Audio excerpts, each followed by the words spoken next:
everyone, can you hear me?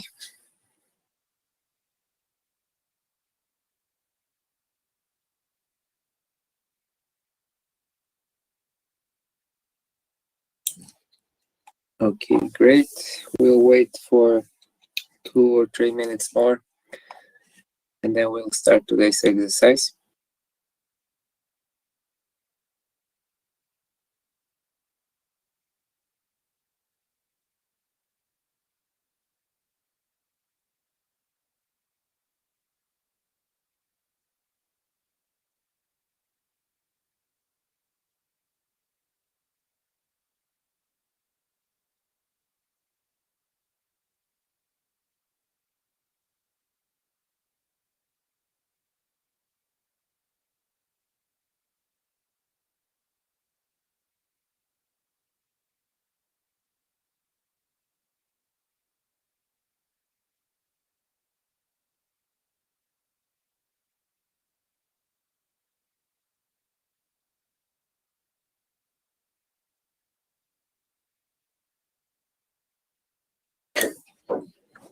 So before we start, last time we talked about heart failure and deep venous thrombosis. And before that, before we went into online classes, we talked about ischemic heart disease, right? With antiplatelets, anticoagulants, ACE inhibitors, beta blockers. Yes, okay. So today we are going to talk about COPD and asthma, and then we have 2 more exercises. The next one is going to be about urinary tract infections and some antibiotic drugs that are used in urinary tract infections. And then after 2 weeks, so the next time is going to be the 29th, and the time will be 4 p.m. Again. Today was just an exception. Sorry about the late hour. And then the first week of December, we're going to talk about anti-anxiety drugs like benzodiazepines, some antidepressants like SSRIs, and drugs that are used in management of pain. And then the second week of December, you are going to have the colloquium, and this is going to be online. Again, I'm going to send you the presentations so far 1 week before the colloquium, if you decide to prepare for it using the presentations. As I told you before, you can always use some other sources, textbooks, lectures, your class notes, anything which you find helpful. So this is about the program and for the coming 2 or 3 weeks that I wanted to inform you. That being said, I think we can start. Again, the presentation won't be on full screen because or let me just try if you can see the different slides. Can you see the slides changing? Or do you just see the first slide?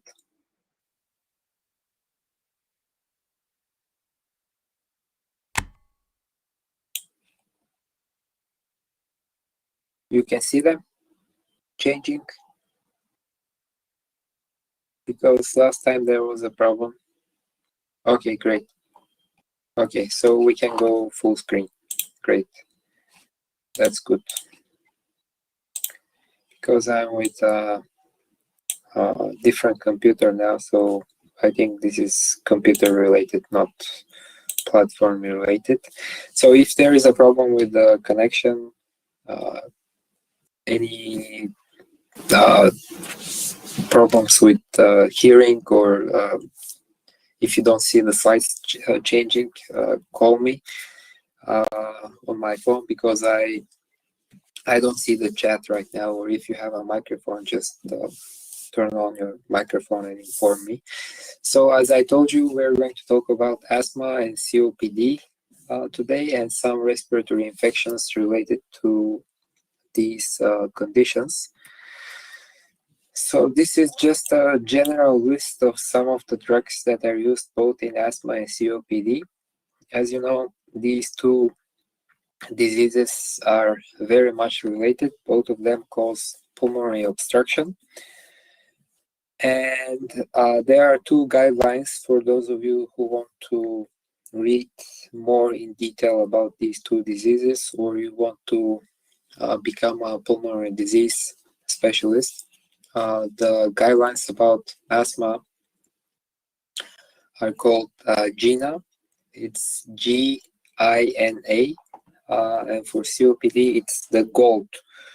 They're updated almost every year, and they're written and prepared by a global initiative for asthma and global initiative for COPD. Also, the World Health Organization, the National Institutes of Health, and some other very big organizations are involved in the preparation of these two guidelines, and they're thought of as the most modern approach in diagnosis and treatment of these diseases. So some of the drugs you may remember from third year, like salbutamol, which is the same as albuterol. So salbutamol is the INN, or the international non-proprietary name of this drug, and albuterol is the USAN, so the name that is used in the United States. This is similar to paracetamol, which is the INN again, and in the United States it's called acetaminophen. So if you are using Lippincott or any other American textbook, you can see salbutamol as albuterol and acetaminophen as paracetamol. This is important to keep in mind. It's preferable if you use the INN, of course, because it's the international non-proprietary name.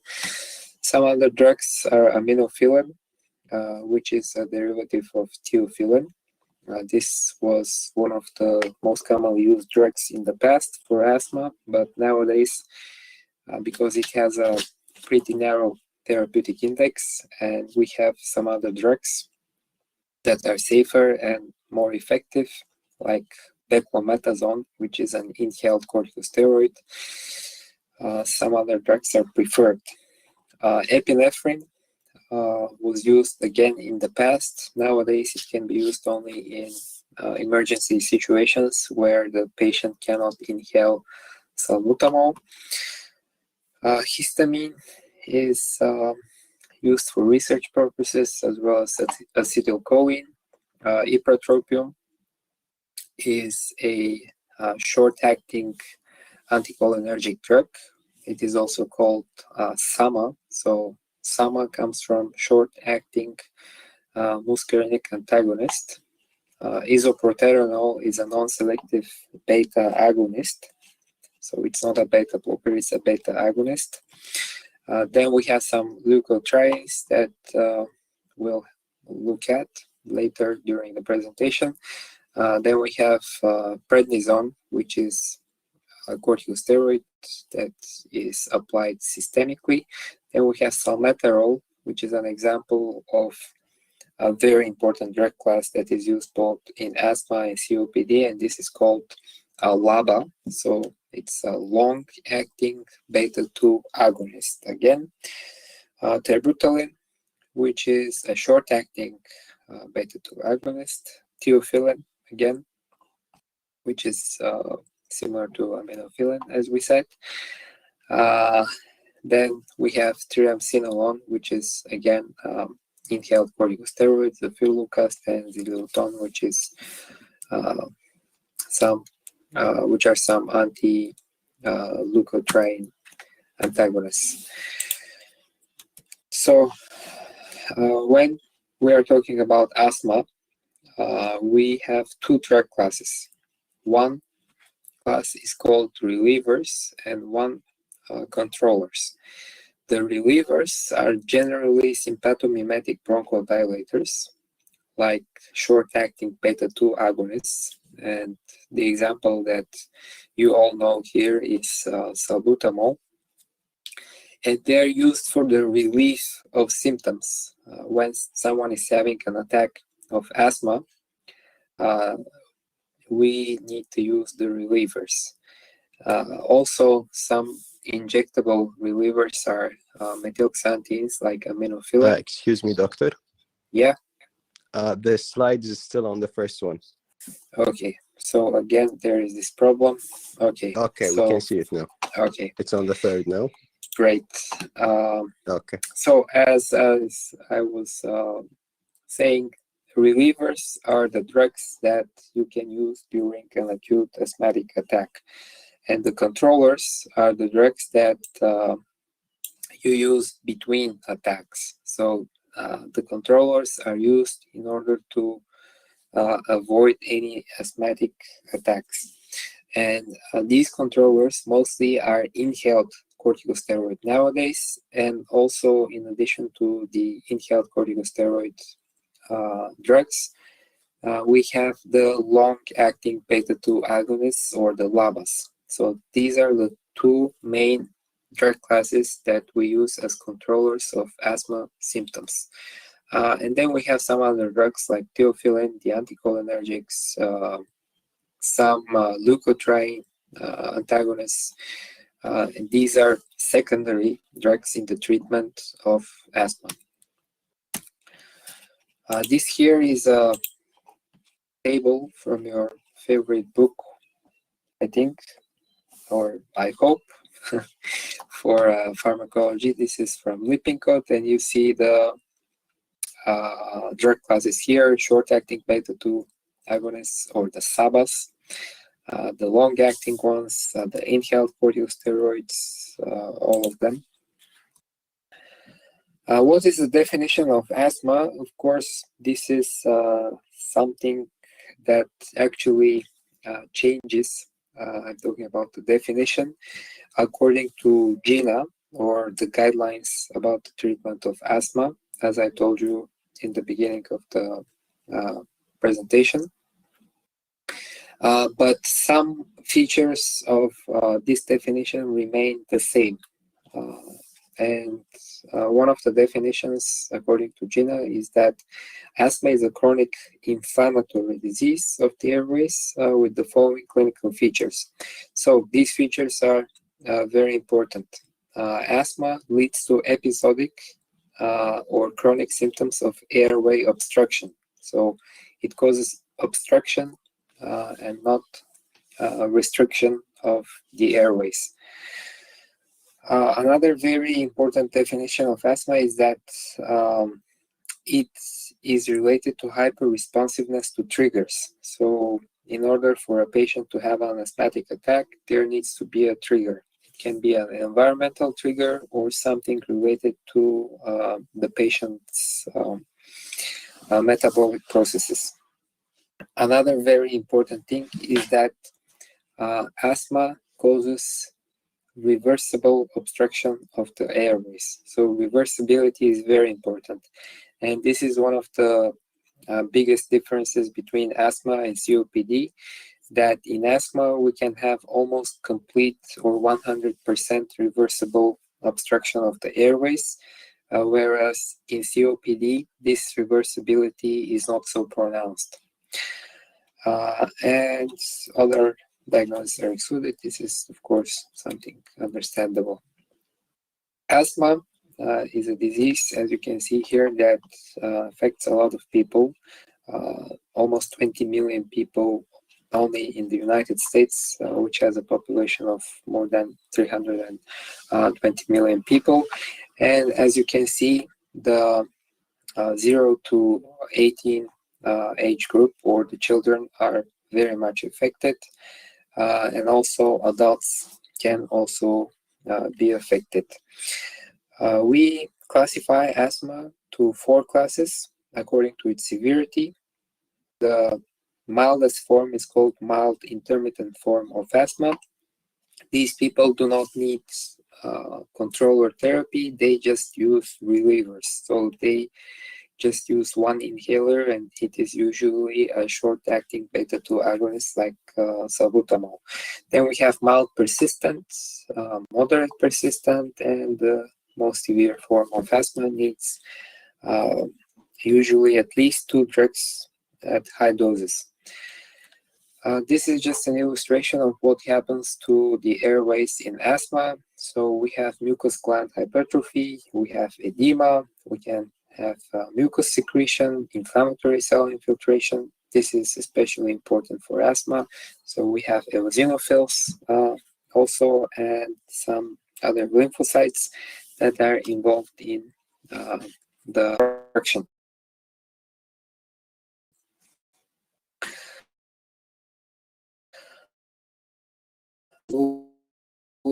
Of in your family or that lived in the 70s, 80s, or even the 90s, they can tell you that having this diagnosis or having asthma was thought of as a very serious diagnosis. So these people really had a bad time getting treatment because there were not so many therapeutic options, and most of them were taking some immunosuppressive drugs like corticosteroids, and they were usually given either orally or during attacks or severe forms of asthma. They were used parenterally. So these corticosteroids were used systemically, and that's why they had very serious adverse reactions that also we're going to talk about later. And theophylline and aminophylline were also used, and we said that they are drugs with a narrow therapeutic index, and they need close monitoring because there is a risk again of toxicity.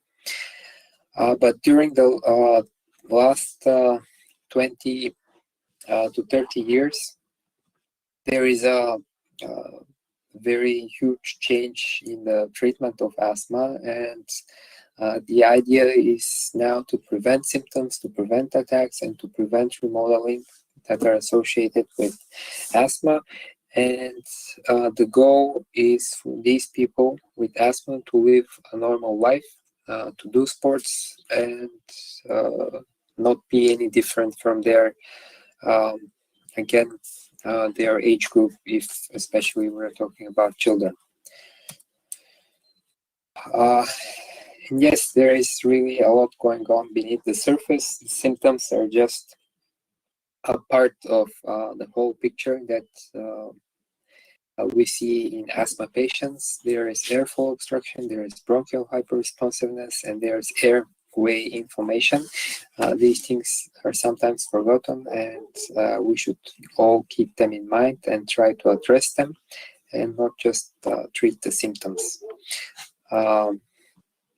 What is the initial assessment and diagnosis of asthma? Of course, the history and physical are very important. The history can be of some episodic symptoms of airflow obstruction, and this leads to some decrease in the quality of life, or if it's a child, then maybe during sport activities or when the weather is cold, the child can get dyspnea. So these are the most common symptoms.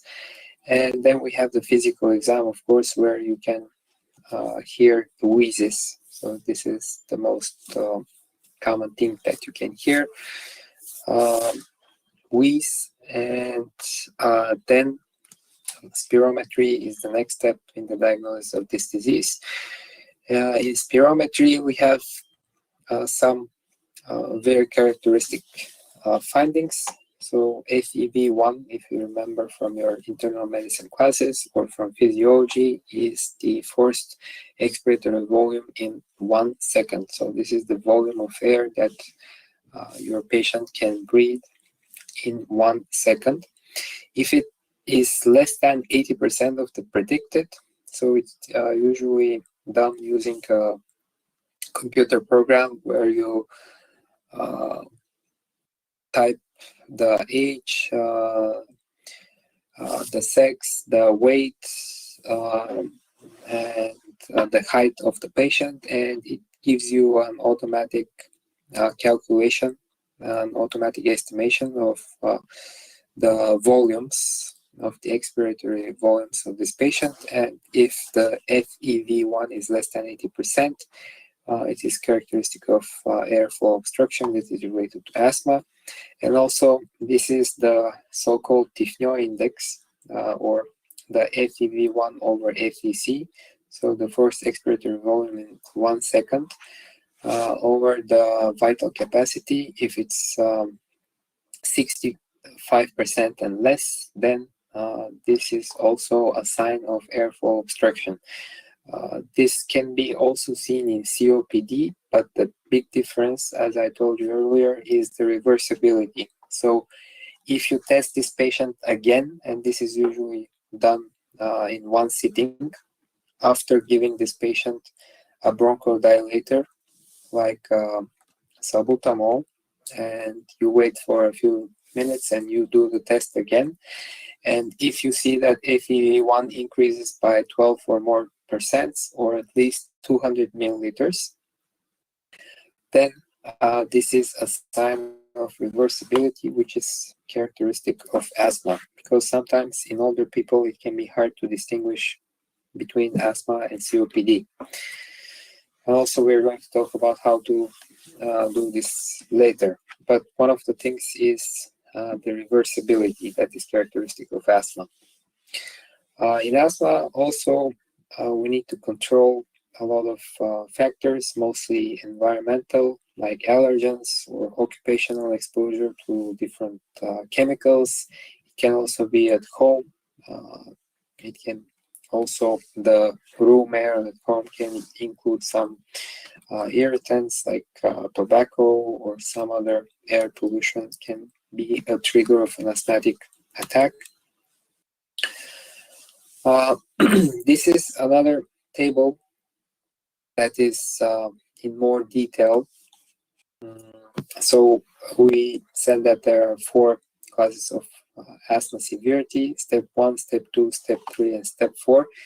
If you remember from 3rd year, there are 2 diseases that we use steps when we are giving different drugs. Asthma is one of them, and the other symptom is actually pain management. There are also 3 or 4 steps that you need to keep in mind, especially for the exam also, but also for general purposes when you are treating such patients, either with asthma or pain.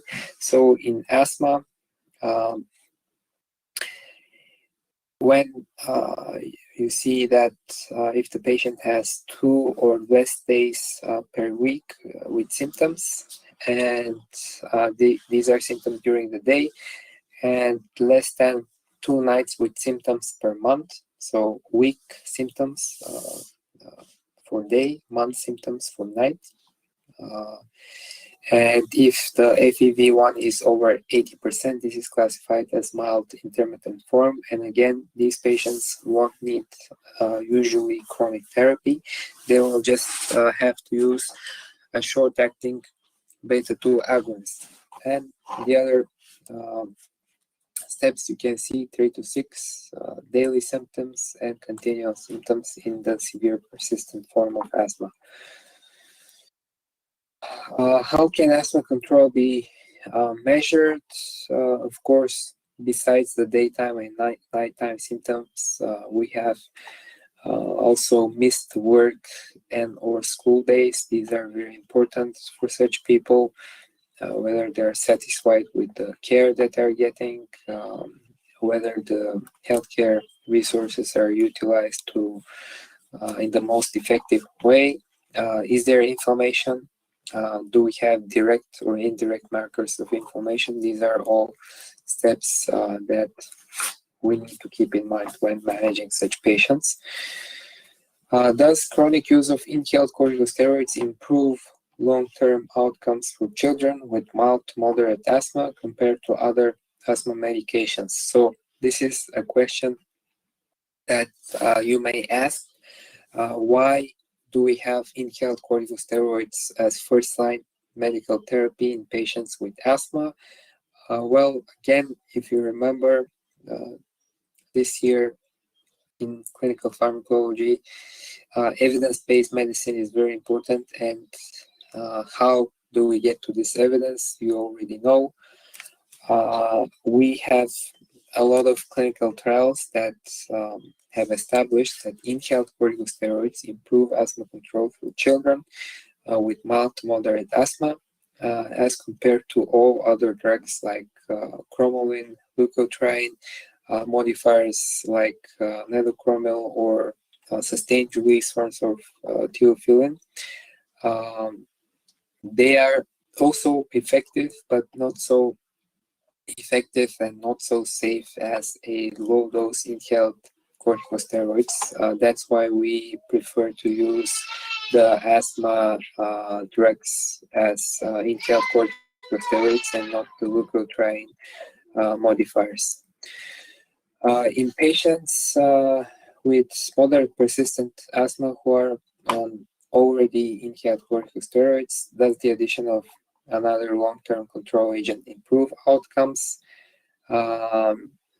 There is, again, really strong evidence that indicates that the addition of a long-acting, not short-acting, but long-acting, so a LABA, beta-2 agonist leads to improvement in lung function, symptoms, and reduced additional beta-2 agonist use, short-acting beta agonist use. So if we add an inhaled corticosteroids plus we add a LABA to the therapy of such patients with moderate asthma, then their frequency of use of short-acting beta-2 agonists is also lower.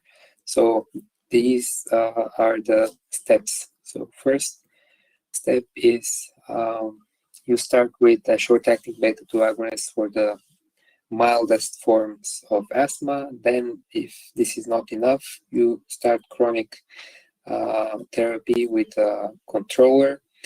And this is done first by using an inhaled corticosteroid, and then if it's not enough, you add a long-acting beta-2 agonist.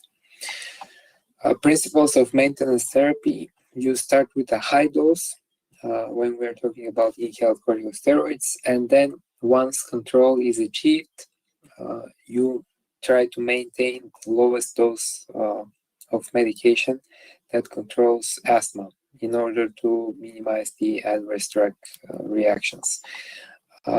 So once you start treating these patients, you will try to lower the dose of the drug that these patients are taking every 2 to 3 months by a 25%.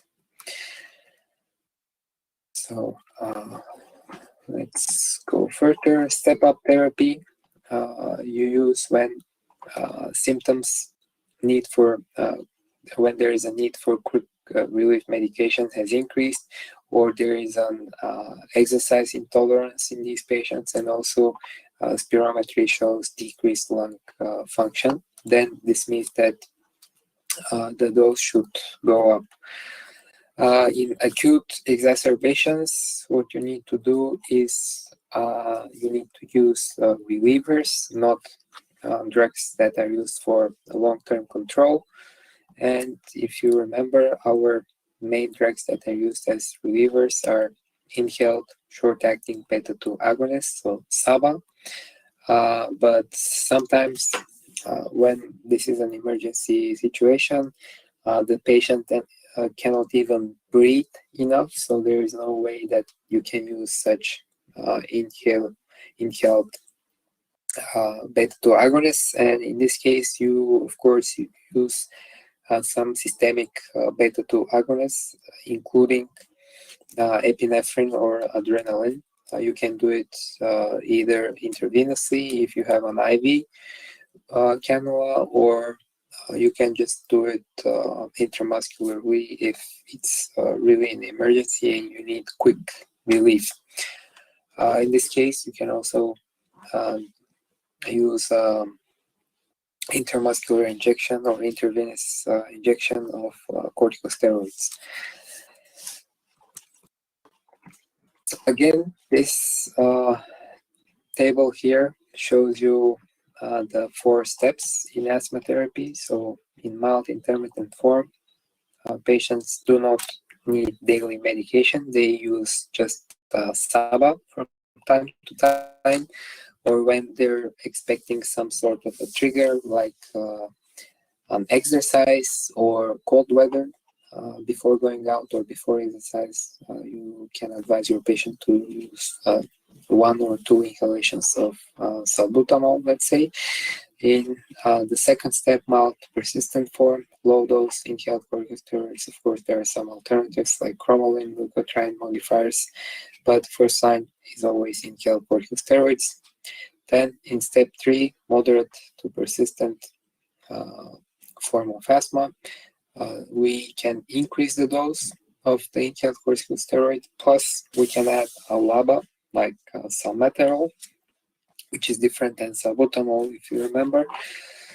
And then we have some other options, again, leukotriene modifiers, theophylline, and in the most severe form, in the severe persistent form of asthma, we use high doses of inhaled corticosteroids plus LABA, and plus, if it's not enough, systemic corticosteroids only for a short period of time, in order to minimize, again, the adverse drug reactions.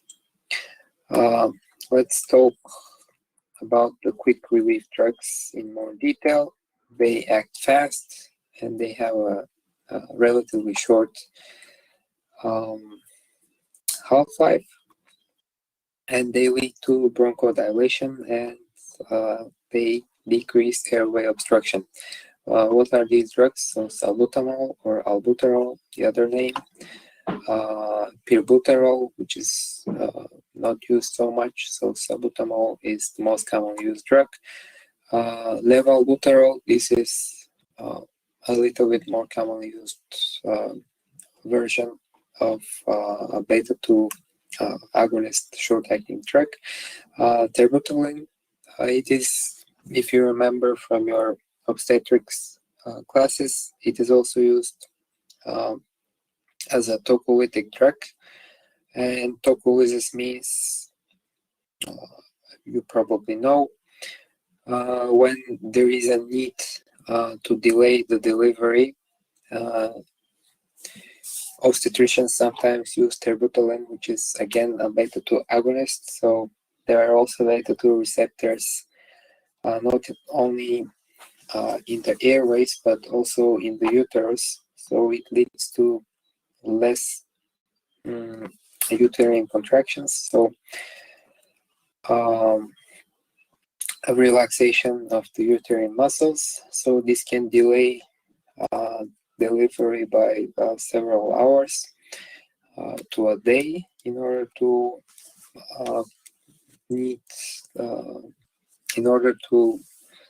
make the needed preparations. If there is something that needs to be done beforehand, like giving dexamethasone, if there is an expectation of a preterm delivery. So this is again another use for beta-2 agonists, not beta blockers.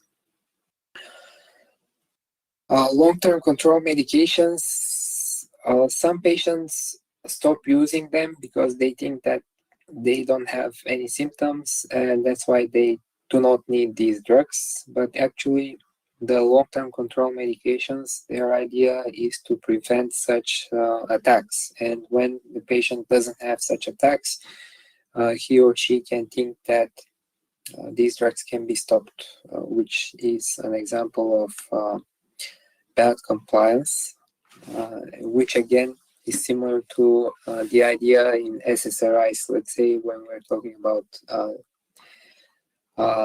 patients with depression, you need to explain that these drugs need to be taken very regularly for a long time in order to be effective. And again, the drugs that are used for the long-term control, they are not effective in acute asthmatic attacks. What are some long-acting beta-2 agonists? Salmeterol and formoterol are one of the most commonly used drugs. Here you see examples of such inhalers.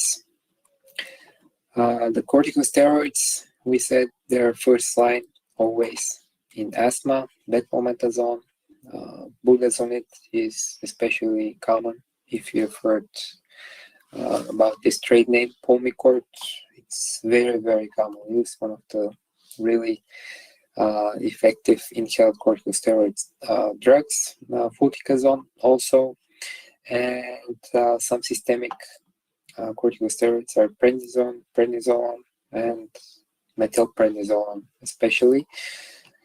Again, the trade name is Medrol or Solomedrol. You've probably heard or even used this drug, especially in some emergency situations in the emergency department. And you also need to keep in mind that there are combination inhalers that include an inhaled corticosteroid and a LABA. And also there are triple combinations too. We then have mast cell stabilizers like cromolyn sodium is the classic example in this case. We have anticholinergic drugs. Ipratropium is a short-acting anticholinergic, and then tiotropium. Tiotropium is the most commonly used anticholinergic because it has a longer half-life, and patients usually use this only once a day or mostly twice, but ipratropium needs to be used at least 3 or 4 times. The methylxanthines, theophylline and aminophylline, we're going to talk about them again later. The leukotriene inhibitors, montelukast, zafirlukast, ziluton. Keep in mind they're written with K, not C. Spacers and some other forms of inhalation. So this is just a regular inhaler, metered dose inhaler. So when this canister is pressed, there is release of the drug, and the patient needs to have a good coordination. So the patient needs to exhale first to the maximum, and then start inhaling, and half a second after that needs to press the canister so that the drug is released and inhale to the maximum, and then needs to keep his or her breath for as long as possible, and then if there is another inhalation, the patient needs to do another inhalation using the same steps. The nebulizers and spacers are given for when the patient doesn't have such coordination, let's say older patients or children. And this is an illustration of the difference between an inhalation without a spacer. You see how much of the drug is left in the oral cavity, and this is with a spacer where you see a much better distribution of the drug in the lungs. And this also leads to less adverse drug reactions like candida infections in the mouth, because corticosteroids, they're immunosuppressors. Then we have also dry powder inhalers or DPIs. In this case, the patient doesn't need as much coordination. The patient just needs to inhale really rapidly and really deeply, and the drug is released in the form of dry powder. This is a comparison of the MDI and DPI, so the metered dose inhalers, the first ones as you saw here, and the DPI that you saw here in the forms of discs. Sympathomimetics used as relievers in asthma. We talked about salbutamol, epinephrine. In emergency cases, isoproterenol, not really used, and terbutaline, again, not very commonly used. Here is a comparison table between the actions of epinephrine, isoproterenol, terbutaline, and salbutamol. Here you see that epinephrine and isoproterenol, they are not really selective for beta-2. In this case, we need to activate the beta-2 receptors, not the beta-1s, which are in the heart. So we need more selective, really, beta-2 agonists. And you see that terbutaline and salbutamol, they're really selective for the beta-2. And they also have a little bit longer duration of action, which is, again, much better. What is the mechanism of action of sympathomimetic drugs like short-acting beta-2 agonists? Well, they activate the beta-2 receptors, which are on the bronchial or smooth muscles. And this activation is again coupled with the G protein complex, which leads to an increase in the cyclic AMP. And this increase in cyclic AMP leads to protein kinase A activation, which phosphorylates myosin light chain. And then there is less phosphorylation of the myosin light chain, and this leads to decreased activity of the smooth muscle cells, and this leads to, again, bronchodilation, which is goal of therapy in this patient group. What are some contraindications of beta blockers?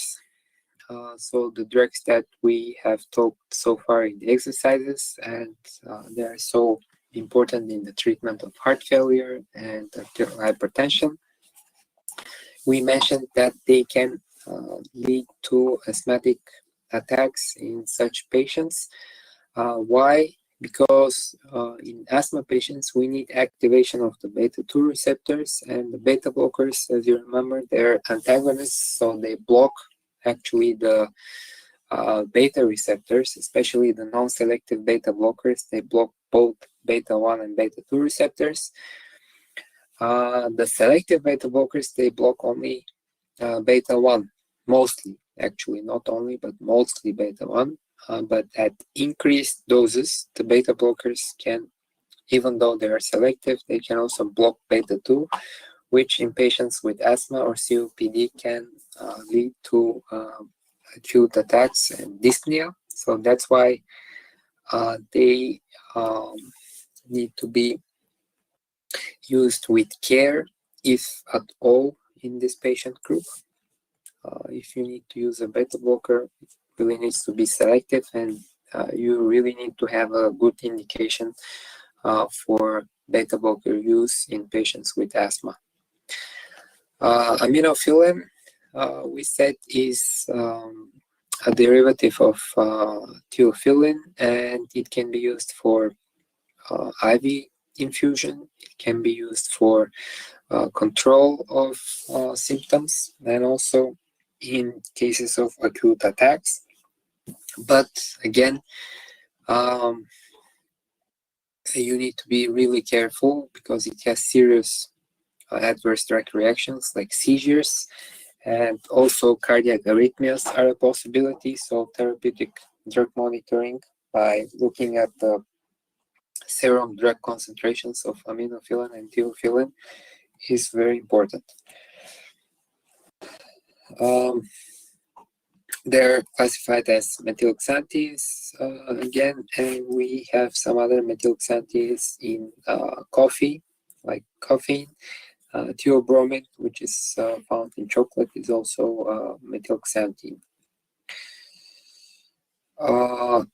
There are several mechanisms of action for theophylline action in asthma. So first of all, it's causes antagonism of the adenosine receptors, and also there is inhibition of phosphodiesterase, both of which actions lead to increased calcium release, and this leads to increased contractility of the diaphragmatic skeletal muscle, which leads to more symptom relief, and less dyspnea. Something about the pharmacokinetic of theophylline. This is also really common exam question about the half-life of theophylline. So as you can see, this is shorter in children, around 3.5 hours. In adult smokers, it's longer, the half-life of theophylline, and in non-smokers, this is longest, so more than 7 hours. And this is a big difference. Like there is twice difference between the children, and between adults that are non-smokers. And this is something to keep in mind when dosing theophylline in terms of milligrams per kilogram dose. In terms of just milligrams, adults can get a higher dose, but when you calculate the dose in milligrams per kilogram, because in children the half-life is a lot shorter, so this means the drug is eliminated much more quickly in children. The milligram per kilogram dose is higher, even though the milligram dose can be lower, but when you calculate according to the kilogram of the patient, it is usually higher in children. And this is the case with some other drugs too, not only theophylline. What are the adverse drug reactions to theophylline? We said the two most serious are seizure, so neurological complications, and cardiac arrhythmias. These are the two most common, and then some other two most serious, and then some others that are not so serious, but a little bit more common are tremors, fever, anxiety. These are not so serious, but more commonly seen than the seizures and cardiac arrhythmias. The inhibitors of histamine release, like cromolyn, can be used for exercise-induced asthma, and also the cromolins have an inhaled form, so you don't need to give them intravenously or in the forms of tablets or capsules. They inhibit the release of histamine, and they can also cause as adverse drug reactions cough, rhinitis, sneezing, or throat irritation due to the inhalation of these drugs. Anticholinergics, the big difference, again, another big difference between COPD and asthma is that the anticholinergics are much more effective, and that's why they're much more preferred in COPD and not in asthma, but they are both used in asthma and COPD, just that in COPD they are preferred because they're more effective, and in COPD not so much inhaled corticosteroids are used. Mostly anticholinergics are used with again long-acting beta-2 agonists. Ipratropium has a short half-life, that's why it is really not that common, but tiotropium has a longer half-life and it is easier to use, and that's why it is more common in asthma patients. Corticosteroids, we have inhaled corticosteroids, oral or systemic corticosteroids, which can be given intravenously, but of course we prefer the inhaled corticosteroids due to their less severe adverse drug reactions like beclometasone, triamcinolone, budesonide. These are all corticosteroids, which are in ICS, or the inhaled corticosteroid forms. You see that these findings are from 1976, published in the Journal of Allergy, and these are actually seen adverse drug reactions in patients, in children mostly, who are taking corticosteroids systemically because they didn't have inhaled corticosteroids back then. So abnormal growth, bone maturation problems, cataracts, also arterial hypertension, diabetes, low, actually high cholesterol levels, so dyslipidemia, they were really very, very common in during these years. And skin thinning, also stria, so these are all commonly seen adverse drug reactions in high dose corticosteroids or corticosteroids that were given systemically to these patients for a long period of time. Again, osteoporosis, cataracts.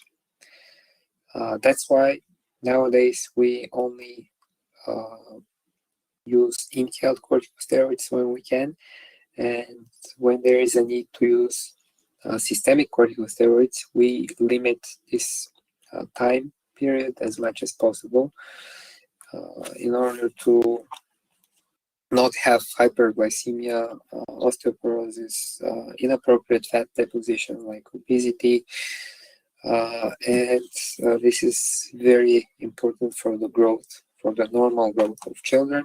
Also, chronic use of systemic corticosteroids can lead to mood changes like euphoria, restlessness.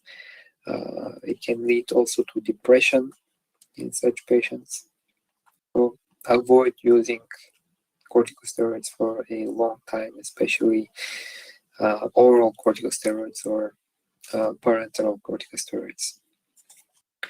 Salmeterol is a long-acting beta-2 agonist with a very, very long duration of action, longer than its plasma half-life. That's why it's used only once a day usually, but it is not used for acute symptoms. It is not used for deteriorating asthma, and it is not a substitute for inhaled or oral corticosteroids. It is just used for symptom control, not symptom relief. The leukotriene synthesis inhibitors, Xylilton, and the leukotriene antagonists like zofirlukast, they're relatively new drugs. And here you see the arachidonic acid pathway. It is actually an acid, a molecule that is very important in a lot of different processes. As you remember from third year, the COX enzymes, COX-1 and COX-2, or cyclooxygenase 1 and cyclooxygenase 2, again, we can get from arachidonic acid different thromboxanes and different prostaglandins, which are involved in thrombus formation and also in inflammation when we're talking about prostaglandins. And the NSAIDs like ibuprofen or even acetylsalicylic acid, they block this cyclooxygenase enzyme, so there is less thrombus formation and less inflammation. This is the mechanism of action of acetylsalicylic acid and other NSAIDs. But arachidonic acid is again involved in another pathway, the lipoxygenase pathway, which is another enzyme. And this pathway leads to formation of different leukotrienes like E4, D4, B4, and they are involved in asthma. When we have, here you can see actually the illustration, when we are talking about Zileuton. It is actually an inhibitor of the synthesis of leukotrienes, so it actually blocks lipooxygenase, and this leads to less production of leukotriene B4, C4, D4, and E4, and this reduces inflammation. On the other hand, Zileuton, which is another leukotriene modifier, it again blocks lipooxygenase and causes less production of the leukotrienes, and this leads to less inhibition of asthma. Zafirlukast, again another leukotriene modifier. This drug is actually similar to the ARBs. Sometimes I like to make this analogy because Zileuton and the other lipooxygenase blockers, they are similar to the ACE inhibitors in that they block the enzyme, but Zafirlukast actually blocks the receptor itself. But in this case, we're not talking about angiotensin, we're talking about the leukotrienes. Another drug, again, for asthma, this is a monoclonal antibody. It's a humanized monoclonal antibody, as the name tells you. It is a drug that ends in zumab, so it means a humanized monoclonal antibody. And it is an anti-IgE monoclonal antibody, and it can be used in patients with asthma, children older than 12 years of age, or adults. And one of the big pros for this drug is that it is given subcutaneously only every 2 to 4 weeks, so patients do not need to get this drug every day, which for some patients is better. For other patients, because it needs to be injected subcutaneously, it is not really an advantage, but still, this is just another possibility in the treatment of asthma. Let's start with COPD. So again, it's a similar disease to asthma, and they're often misdiagnosed actually, but it's again a little bit different. Both of them, both asthma and COPD, lead to airway obstruction. So they are not restrictive pulmonary diseases, they are obstructive pulmonary diseases. But in COPD, we have less reversibility of the airway obstruction, and we have a disease that is usually progressive, unlike asthma. COPD usually progresses. That's why people need to stop smoking, especially people with COPD, in order to have better control of the disease. Some patients in end-stage COPD will need oxygen therapy, and there is also surgical intervention for lung volume reduction if the lungs have too much capacity that is not efficiently used. In COPD, we have again the same drug options, but the inhaled corticosteroids are not so much preferred because there is less inflammation in COPD as compared to asthma. But in COPD, we have again the long-acting beta agonists like salmeterol plus the anticholinergic drugs. Here is another approach. So GOLD again is the guideline, but there is also a classification named GOLD for COPD, and this classifies COPD to mild, moderate, severe, and very severe forms. For the mild forms, you see smoking cessation, vaccinations for influenza, pneumococcus, and nowadays for COVID. Very important, short-acting beta-2 agonists when there is need. And then the next steps, we start with long-acting bronchodilators like LABAs. Then we have the anticholinergic drugs, and then if they're not enough, we can use inhaled corticosteroids. Here again, you see the table with the different drugs, like tiotropium. We said it is especially used in COPD. Spiriva is the trade name. You've probably heard about this drug. And because it has a very long half-life, it is usually taken just once a day. Some adverse drug reactions of anticholinergics, as you can guess, if you remember the cholinergic pathway, the muscarinic receptors especially, they can cause xerostomia, which is dry mouth, cough, nausea, vomiting. Again, these are all processes that are related to the muscarinic receptors, diarrhea, and urinary retention, because it leads to a decreased activation of the sympathetic nervous system and an increased activation of the parasympathetic nervous system.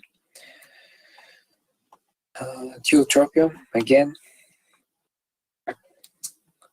antibiotics in COPD. So when do we need antibiotics in patients with COPD? When the patient has an exacerbation and there is actually an infection due to the exacerbation of COPD. It can be fever, it can be increased markers of inflammation, also pneumonia. These patients are more susceptible to community-acquired pneumonia. The antibiotics that are most commonly used are the macrolides. So antibiotics like azithromycin, telithromycin, clarithromycin, erythromycin. These are all macrolide antibiotics. Why do we prefer the macrolide class of antibiotics? Because they have anti-infective effect, as is seen in all antibiotics, but they also have a direct anti-inflammatory mechanism of action only in COPD patients, which is not really clarified how exactly this is so, but it is observed that in patients with COPD, the macrolide antibiotics have also anti-inflammatory effects, which also helps in the symptom relief of such patients. That's why they're used as first line. Systemic corticosteroids are used for only a short period of time, only in the most severe forms of COPD exacerbations, and they're discontinued as soon as possible. Again, in cases of exacerbation, short-acting beta-2 agonists like salbutamol are used, sometimes ipratropium, and some systemic corticosteroids. What are some other differences between COPD and asthma? Well, as you know, COPD really occurs in the older age group, so over 50 or even 60 years of age, in the smoker population. So it is really rare to see COPD in non-smoker patients. Asthma can really occur at any age. It can occur in a smoker or in a non-smoker, and the most important difference, as you remember, is that in asthma the lung function can return to almost normal levels between attacks. This is not the case in COPD. This is again some review of all the drugs, and this is the different mechanisms of action of the drug. You remember that corticosteroids actually lead to different gene expression. So these are the this is actually the mechanism of action of all corticosteroids, and that's why they are a little bit slow to act because there needs to be a change in gene regulation. They lead to less expression of pro-inflammatory proteins, but this is happening within the cell and within the nucleus of the cell, because corticosteroid receptors are found on the nucleus of the cell.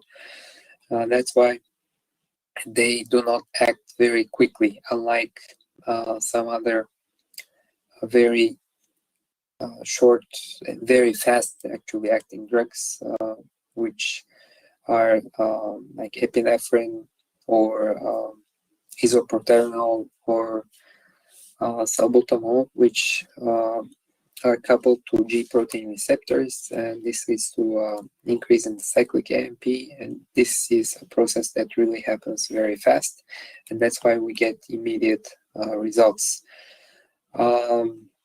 This here is another very helpful table with the medications on the left side and the adverse drug reactions on the right side. The inhaled corticosteroids again can cause thrush or candida infections in the mouth if they're not inhaled in the most effective way possible.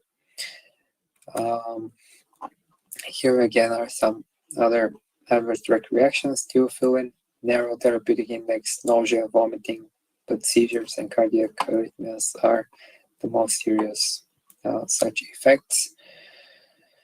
Beta-2 adrenergic receptor agonists, actually we didn't mention this, but even though they are selective beta-2 agonists, if they're taken at higher doses, so if your patient thinks that when she or he inhales the drug 5, 6, or 7 times instead of just twice in order to get quicker relief, this can actually lead to a stimulation also of the beta-1 receptors, because all selective drugs, you know that they lose their selectivity when they're used at higher doses. So tachycardia due to beta-1 receptor stimulation, and again tremors are a common adverse drug reaction to SABA and also LABA. Antimuscarinic drugs, dry mouth, urinary retention. We talked about these reactions. How to use an inhaler? Actually, we mentioned this, but this is very important for your patients. For when you're prescribing such an inhaler for the first time, you need to demonstrate your patients how to correctly use such inhalers. If you've seen the show House MD, where Dr. House meets a patient with an inhaler, and when he asks her to show him how she uses an inhaler, and she just uses the inhaler as a deodorant, this is actually a true case. It is sometimes seen in practice. Patients do not know how to use their inhalers, and that's why they do not get any relief, and after that they stop using the inhaler. And the correct way of use is really very important. That's why I decided to include this slide for you to see. And here we have a case again, and such cases you're going to have in the exam and also in the colloquium. So here we have a patient of 64 years old that presents to the emergency department with a shortness of breath that is with 3 days duration, and also this patient has productive cough with thick green sputum, so this is a sign of infection, and he has a past medical history of asthma. He informs us that he smokes 50 cigarettes a day, so this is 2.5 packs. This is a lot for the past 40 years. The respiratory rate is increased, it's 30, the saturation is 85% on room air, heart rate is again tachycardic 120 beats per minute, and the blood pressure is 138/82.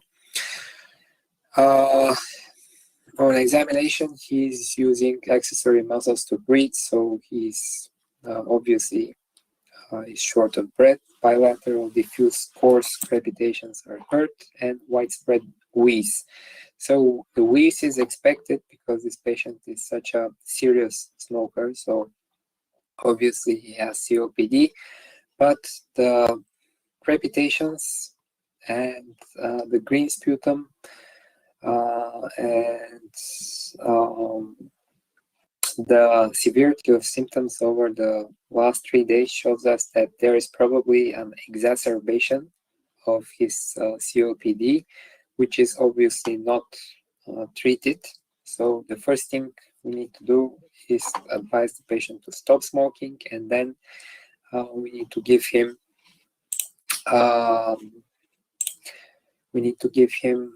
some short-acting beta-2 agonists. And then for the long-term control, this patient will probably need long-acting beta-2 agonists, some anticholinergic drugs, and also because there is probably also an infection with the green sputum, he will need some antibiotics. And as you remember, in this patient population, we prefer the macrolide group of antibiotics. What are some other differential diagnoses? Well, asthma, congestive heart failure, COVID infection, pneumonia, pulmonary embolism. So these are all differential diagnoses. Initial management, we said maybe this patient will also need some oxygen therapy. Again, beta-2 agonists, investigations. It's a good idea to do a chest x-ray. And then when the patient is stabilized, maybe spirometry. We can also look at an EKG for any cardiac causes of shortness of breath, and the treatment, we I think said enough about the treatment. So thank you for your attention. This is it for today. If you have any questions, now is the time to ask. Again, next week we're going to talk about urinary tract infections and some antibiotics that are used in UTIs. And then we'll have another exercise, and then in 3 weeks is going to be our colloquium. The new drugs are expensive. Actually, they are not so much expensive if you're talking about the inhaled corticosteroids, because they're really important, and most healthcare providers at the national level, they even though some of them, especially if there are new drugs like combinations of 2 or more, like LABA plus ICS, mostly they are held by the national healthcare agencies, even if they're expensive. So most people who need them can get them very easily. So it's not a problem for patients with asthma or with COPD to have these drugs. Unlike, let's say, some direct oral anticoagulants. Okay. Thank you. Yes, so next time, I told you in the beginning of this exercise, we will probably start at 4, not at 6.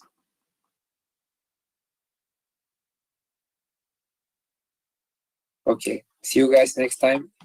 Have a nice evening. Bye-bye.